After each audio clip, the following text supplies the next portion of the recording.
mu bihe byawe bigukomereye, aho ubuzima ubona buri kugenda amahara akubiri n'uko bwakagenze, urabona uri wenyine, ibyo wabuze, ibyo wahombye, inshuti zaragusize kubera imihindagurikire y'ubuzima ugenda ubamo, cyangwa se uko ubuzima bwawe bwahindutse.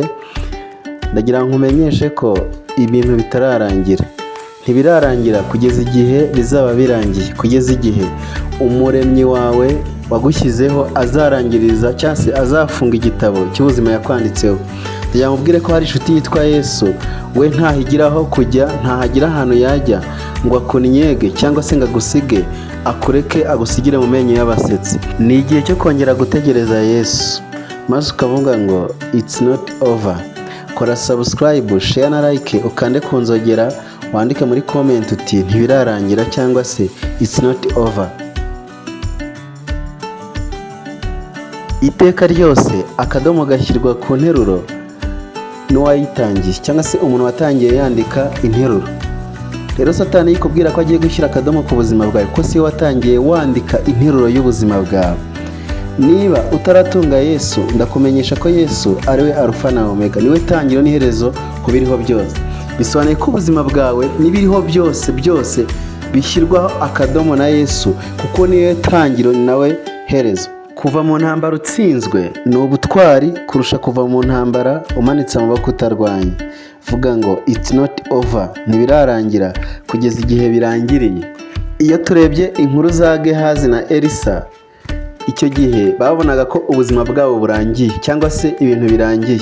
Gehazi yabonaga ko ubuzima burangiye uretse kwipfira nta kindi gisigaye, ariko mu ijuru bari kuvuga ngo it's not over, ubuzima ntabwo burarangira, ibintu ntabwo birarangira. Akenshi twibwira ko ibintu twatangije cyangwa se ibintu ariko twabitangije ntitumenye ko hari Imana yatangije ibintu ku buzima bwacu. Hari igihe tujya mu bibazo, tukiroha mu bibazo, tukiroha mu bitugerageza n'intambara zitandukanye biturutse ku mwanzi, ariko tukibagirwa ko hari umuntu cyangwa se hari Imana yatangije ubuzima bwacu, kandi ihora itubereye maso, ireberera aho hafi.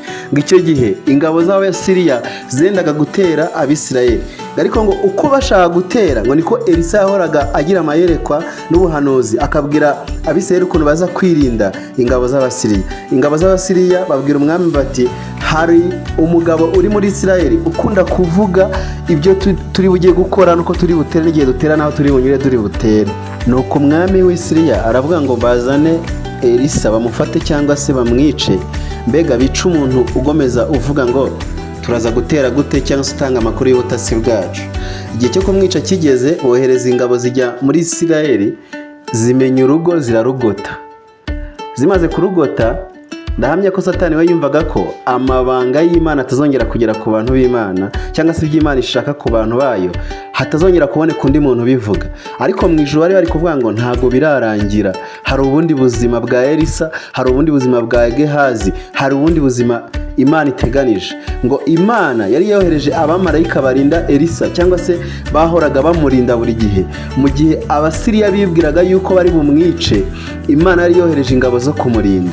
Ngo igihe cyo kuza kumufata, Elisa we yarasohotse arababwira ngo ahubwo munkurikire mbajyane mbereka ahantu Elisa ari. Abageza mu ngabo z'Abisirayeli barabagota.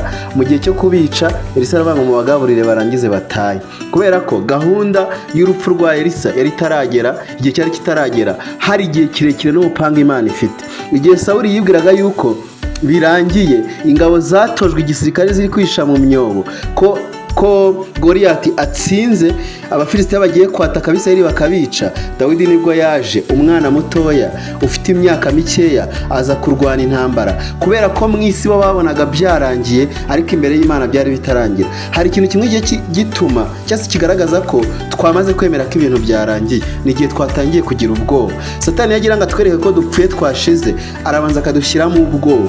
Ariko iyo ugira ngo uneshe ubwoba, uramubwira ngo it's not over, ndabizi ko Imana iri kumwe nanjye, ndabizi ko Imana iri kundeberera, ariko Imana izandwanirira. Impamvu ufite ubwoba ni Satani cyangwa se n'ibyaha. Niba uhangayitse, senga. Niba utarihana, akira Yesu, kuko nta mahoro y'umunyabyaha, niko Bibiliya ivuga. My friend, ndakubwira ko bitararangira kugeza igihe bizaba birangiriye. Bwira amajwi yose ya Satani, amajwi agusaba kwiyahura, akubwira ko ntacyo ushoboye, akubwira ko ntaho uzagera, uyabwire ngo mfite Yesu wanjye yaragutsinze, it's not over, ntago birara birarangira, mfite urundi rugendo, mfite indi nzira, mfite undi mwanya, mfite ukundi kurwana, mfite ukundi guhangana, mfite gukomeza nkagenda, uvuge ngo ubuzima bwanjye ntaha burangiriye, ntago ari aha burangiriye, it's not over, nzagomeza ndwane. Bwira amajwi akubwira ko Imana yakwibagiwe, uyabwire ngo it's not over, ngomba gukomeza, ngomba kugomeza nkabaho, ntago birarangira, ngomba kugendana n'Imana. Niga primaire cyangwa se niga primaire sinajyaga nkunda gusenga, ariko nyine segonderi ndakizwa menya Yesu. Satani akambwira ngo ntabwo uziga ngo urangize, ariko nkamubwira nti gabanya kuvuga, igihe ntabwo kiragera cyo kuvuga, ahubwo Yesu niwe uri kuvugana nanjye. Icyo gihe nahise mvuga nti Yesu nzamukurikira maze ndebe uko bizarangira. Rero mu buzima bwawe hari igihe ugera ku buzima wumva ko ibintu birangiye, ariko iri kumwe na Yesu urongera ukavuga ngo ntabwo birarangira. Yesu ntabwo tumukurikira kubera amafaranga, turamukurikira kugira ngo aduhe amahoro, aduhe n'umutuzo, aduhe ubugingo buhoraho, kugira ngo tubone uko dukorera ayo mafaranga tubeho. Yohana 11:25 handitse ngo Yesu aramubwira ati ninjye kuzuka n'ubugingo, unyizera naho yaba yarapfuye azongera abeho. Yesu yageze ahantu abantu bari kurira, bari gushyingura, abantu bamaze gutunganya imva, abantu babona byarangiye, kuko Yesu aza kuzura Lazaro, cyangwa aza Lazaro yari bari baramushyinguye harashize iminsi 3 irenga.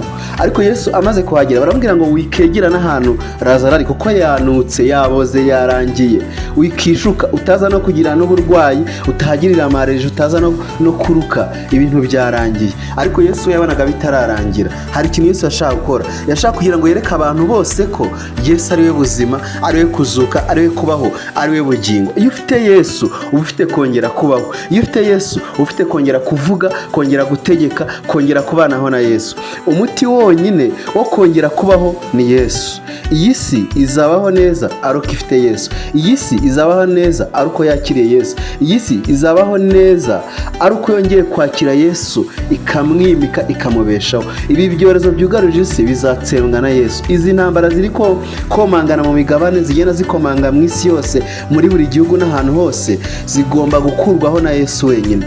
Lazaro nta wundi wamwongera ubuzima atari Yesu, nawe ubwawe nta wundi wakongera ubuzima atari Yesu. Aho hantu uri, aho hantu ugeze, intambwe uri gutera, ugomba kuzisubiza inyuma aho ukagendana na Yesu.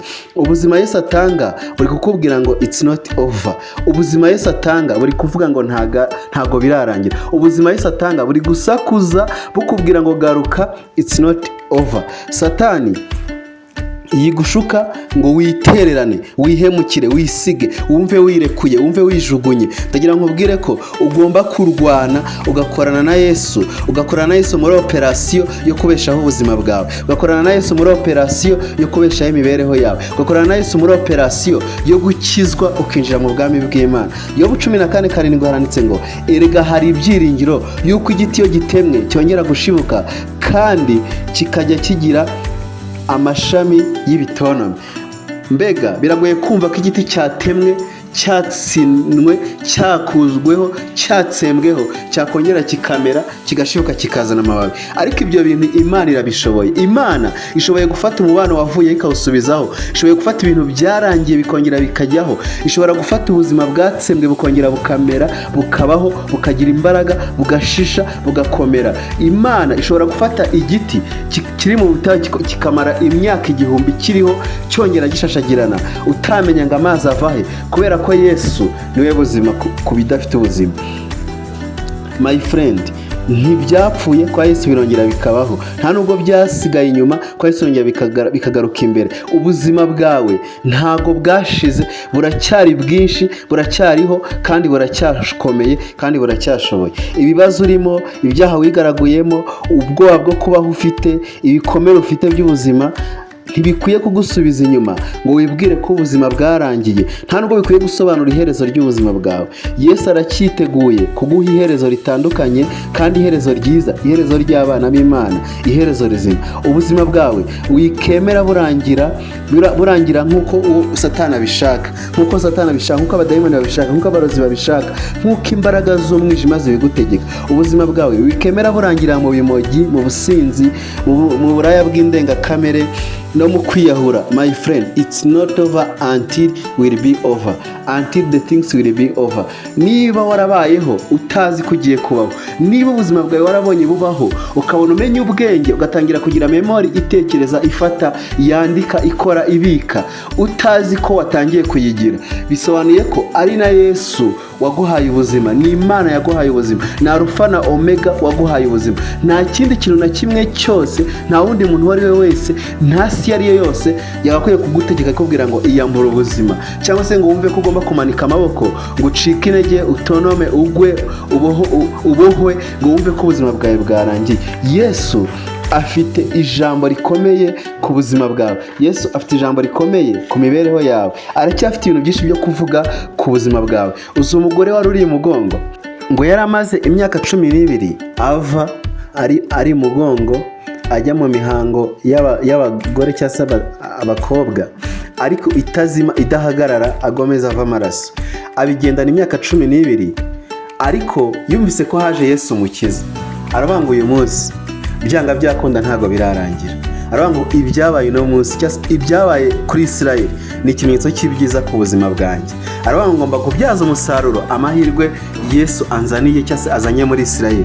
Aravuga ngo guhera no munsi kuba namenye ko hari Yesu ukiza abantu ntago byarangiye. Arangije aravuga ngo ndajya ahantu Yesu ari, ndamukoraho gusa ndaza gukira kubera kwizera. Iyo twizeye Yesu ubuzima burakomeza, iyo twizeye Yesu turakomeza tukabaho. Ngo amugezeho ngafata ku nshunda ze, afata ku mwenda we, ngo Yesu ngahita yumva imbaraga imuvuyeho. Kumbe aleluya, ngo imbaraga yari iri muri Yesu, zari ziri muri Yesu zagabanutseho, zinjira kuri wa mugore ziramukiza. Wa mugore ngo arakira, arangije arapfukama hasi ashima Imana. Haleluya.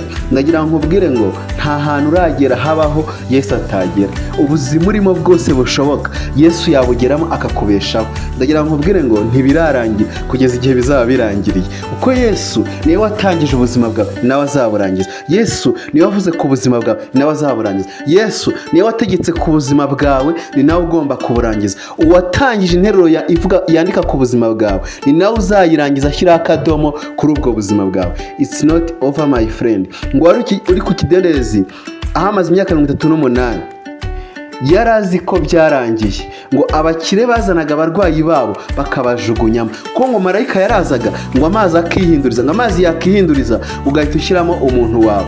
Abantu bafite imbaraga ngo bajugunyaga abarwayi babo muri icyo kidendezi, ngo amazi yakihinduriza ngo babajugunyamo bagahita bakira. Ngo undi ahamara imyaka 38 ngo nta muntu uramujugunyamo kuko ntiyabashaga kwijugunyamo. Kandi ubwo urumva niyo amazi yihindurizaga abantu baramutugaga bakamusubiza inyuma, kuko habagamo no kwishyura, wenda komantari, habagamo no kwishyura kugira ngo baze kujugunyamo abarwayi b'abakire, abarwayi babishisha. Ngo ariko Yesu ahageze aramubwira ngo my friend, it's not over, ntago birarangira. Rero ubuzima bwawe buri bushyiraho agakubo ngo urangize uvuge ngo birarangiye, uvuga ngo ntibirarangira. Ubuzima butangirira mu busa, aho mu busa usigaranye, aho ngaho ubona byarangiye niho nawe ugiye kongera utangirira. Igihe ubona byarangiye nicyo gihe Yesu afatiraho, kuko ibyo ushoboye biba birangiye. Mbega igihe ibintu dushoboye byarangiye, akenshi Yesu ntihaza gukora kugira ngo imirimo ye igaragare, kuko hari Yesu adukoreraho ibitangaza, abantu bamwe bakabibona bagashimira Imana, ariko twebwe nyirizina ntitubibone, kuko twamaze kubivanga n'ibyacu tukumva ko ari ubuzima busanzwe. Muri sarenda yacu niho Imana ihererwa icyubahiro, kuko niho ikorera ibigaragara cyangwa se niho ikorera ibitangaza bikagaragara. Imirimo yawe yivangaga n'ibitangaza by'Imana, ariko uyu munsi biracayutse cyangwa se biracangutse. Igihe cyose ibintu byawe byacangayukiye n'iby'Imana, mbega byivanguye n'iby'Imana, akenshi niho tubona imbaraga z'Imana n'imirimo y'Imana. Ntago Abisirayeli bari kubona Imana igihe batageze mu buretwa ngo bumve yuko Imana ari ifite amaboko yonyine kubakora muri buriya buretwa. bari kujya bumva rimwe na rimwe ari ibintu bisanzwe bibabaho, ari imigisha y'Imana isanzwe. Ariko bamaze kubona ko uburetwa bubaho, bakabona ko n'Imana ibakuje amaboko akomeye, baravuze ngo Uwiteka Imana arashoboye. Icyo ni nacyo gihe Abanyegiputa bamenye ko hari imbaraga z'Imana zitandukanye n'abakonikoni babo. Ibintu byose by'ubutekiniki ugerageza n'utugiye n'ubugenge ukoresha, igihe cyose bitaratsindwa ntabwo uzigera ubona Imana. Rero aka kanya uri mu ihurizo no mu bibazo, ibyo bintu byose wajyaga wisunga byarangiye. Ariko ndakubwira ko ibya Yesu aribwo bitangiye. Yesu ntajya abura itangiro, ntajya abura aho afatira, ntajya abura urufatiro, ntajya abura n'aho ibintu abitangirira. Ndagira ngo umenyeshe ko Yesu nubwo igihe ibisubizo abantu babibuze, igihe abantu babuze ibisubizo, igihe twavuga ngo Imana yabuze ibisubizo, ihitiremo ibisubizo, ihitiremo ibitangaza, ihitiremo ibyo ibwira abantu, ihitiremo ibyo ikora. Imana ntijya ikuburira igisubizo n'umunsi wa rimwe. Imirimo yawe umenye ko yahindutse, ibyo Imana ishaka nibyo bigomba kuba ku buzima bwawe. Yesu cyangwa se ha Yesu amahirwe akuyobora. Emerera Yesu akwigarurire cyangwa se akurememo ikindi cyizere, ongerera umugirire icyizere kandi reka kwiterera icyizere. Yesu afite umugambi muremure ku buzima bwawe. Iyo wacitse intege uba wumva upima irobo, ariko Yesu iyo akwinjiyemo hari ubuzima, hari ibindi bintu bihinduka mu buzima bwawe. Urongera ukagenda, urongera ugakandagira, urongera ukumva uriho, urongera ukumva wakiriye izindi mbaraga zongera kukubashaho. Bwira Satani ngo ntibikindangiriyeho kuko nabonye Yesu ari ugiye kundengera. Umubwire ngo it's not over, it's not over, ntibirarangira kugeza igihe birangiriye.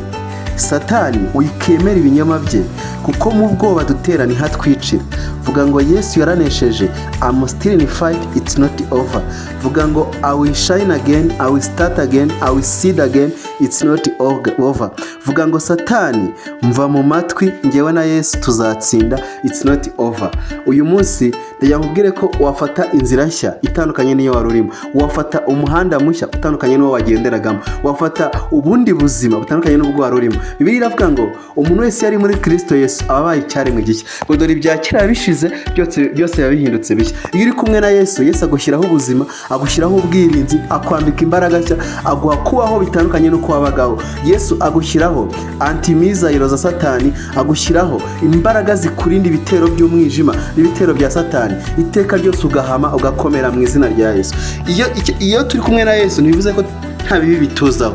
Duhura n'ibibi, duhura n'ubutayu, duhura n'intambara, duhura n'ibigeragezo bya Satani. Ariko iyo turi kumwe nabyo nawe uko byagenda kose, ibyo bintu byose niyo byatwituraho, tugomeza dukomeye kandi duhamye. Bibiliya iravuga ngo umunyabwenge yubatse inzu ye ku rutare, ngo imiyaga iraza, imvura ziragwa n'ibindi byose, ngo ntabwo yanyeganyejwe, yaragomeje arakomera. Iyo nzira irakomera, iyo nzira irahagarara, ntiyagira ikintu. Ariko umuswa cyangwa se umunyabwenge bukeya ngo yaragiye yubaka inzu ye ku musenyi, imvura iguye, imirabije n'ibindi byose birayikubita igwa hasi. Ariko iyo twubatse kuri Yesu turakomera, tugahagarara ko Yesu niwe buye ryonyine ryanzwe n'abubatsi ariko ryakomeje ifuruka. Imana ibaha umugisha ko mwabanye natwe. Ariko ndagira ngo nkubwire ngo iri jambo urikomeze rivuga ngo ntibirarangira kugeza igihe bizaba birangiriye. Iteka ryose igihe ibintu bitararangira rikubwira ko byarangiye. Igihe cyose ubona ubuzima butararangira bivuga ko bwarangiye. Igihe cyose utarapfa ibintu ntabwo birarangira. Igihe cyose utararangira nyine igihe ntikirarangira.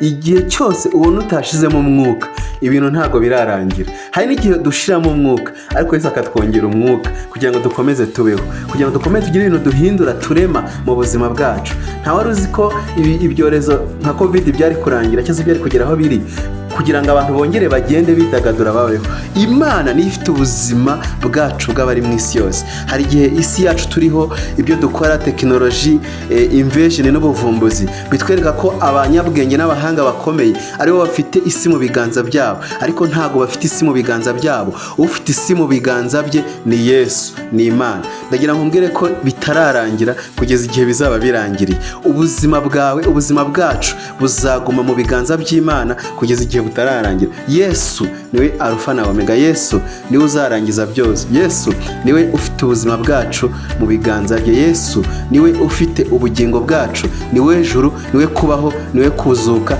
niwe rupfu, niwe bugingo, niwe mahoro, niyo mbaraga zacu. Imana ishimwe.